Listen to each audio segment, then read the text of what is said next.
The Logitech G502 is a pretty awesome mouse, and you should definitely stick around to find out a bit more, especially if you're in the market for a new gaming mouse.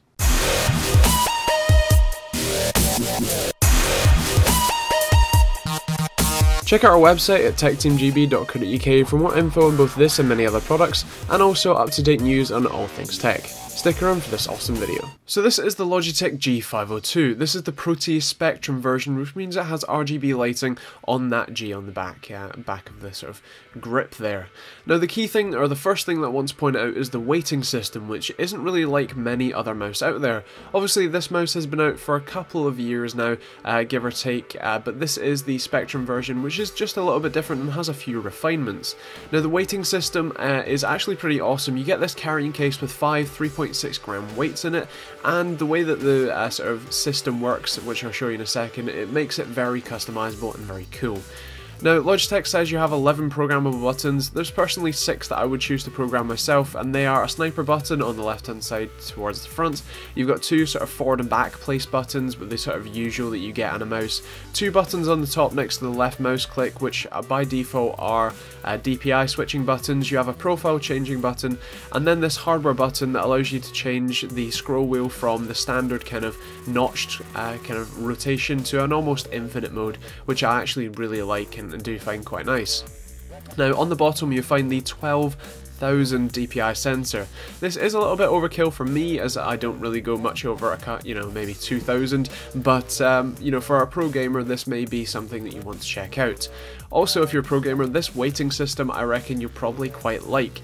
The way that it's designed means that you can have very many configurations of it, including having 1 or all 5 weights in, and it just depends on where you feel the mouse needs to be heavier. If it needs to be heavier near the back or near the front or center, you can change that to be basically how you like, and it's really cool that you have this sort of customization with it, and especially if you are someone who can feel that sort of thing, that's going to be pretty awesome for you. Now the cable itself is a nice length, it's got a very nice kind of USB connector, feels nice, and the actual cable itself is braided with a soft, or I guess almost slippery finish, so that if you have it running off the back of your desk it won't catch on things like a previous version of this. I guess this is one of the improvements that the Spectrum has, as well as the RGB lighting on that G on the back. Now, by default, you've got kind of many settings here, but you can change all of that in the Logitech gaming software, which is very sort of easy to do.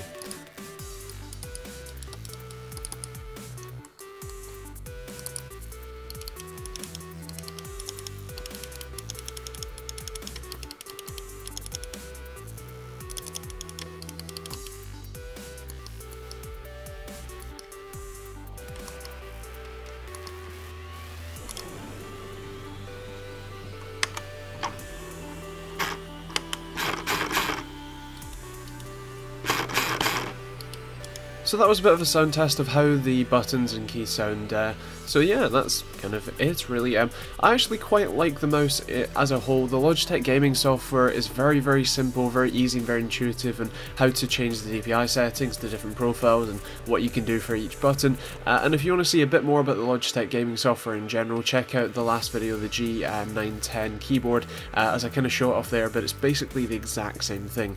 But anyway, here's as usual my thoughts, opinions, and the awards and stuff.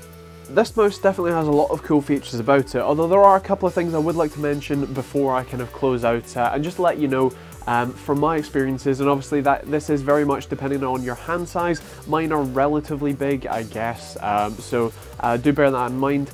First thing is the button on the side that's the sort of sniping button, the one kind of at the front, can be a little bit difficult to press if you have kind of, I guess, small hands, or at least short fingers, so you may need to move your hand up the mouse to be able to press it, so I wouldn't assign that to be something that you need very quickly. Also to note, the buttons on the top for the kind of next to the left and right mouse click, they can be very easy to press at the same time, and also pressing accidentally while you're pressing the left mouse click button. So if you are, looking to stab someone, for example, this would be great, but if you're looking to close a window, I really wouldn't choose these as an option, or even Alt-Tab, as that may, exit out your game and may lose a couple kills for you. In terms of the buttons for where the sort of back and forward buttons normally are, they're awesome. They're the perfect kind of weight to push them in, and it's great.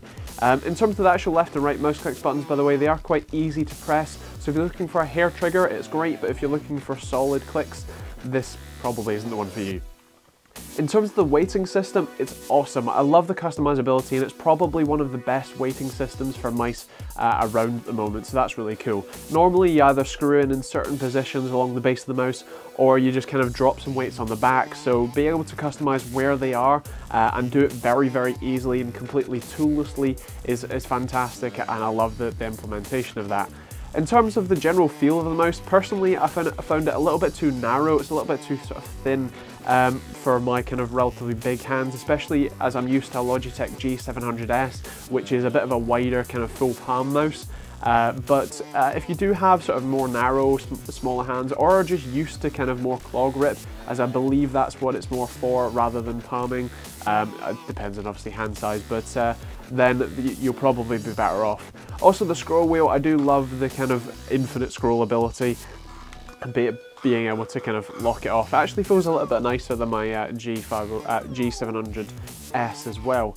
Obviously it is still wired, it's not wireless or, you know, kind of a mix of both, but it's still a very awesome mouse, and I definitely recommend checking it out.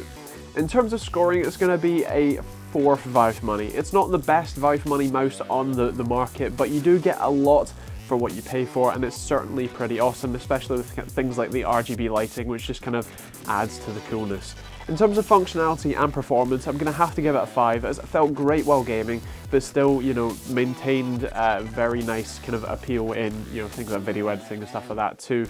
And with the weighting system, it's fantastic. Also, the software customization is great, and the RGB lighting just makes it quite cool.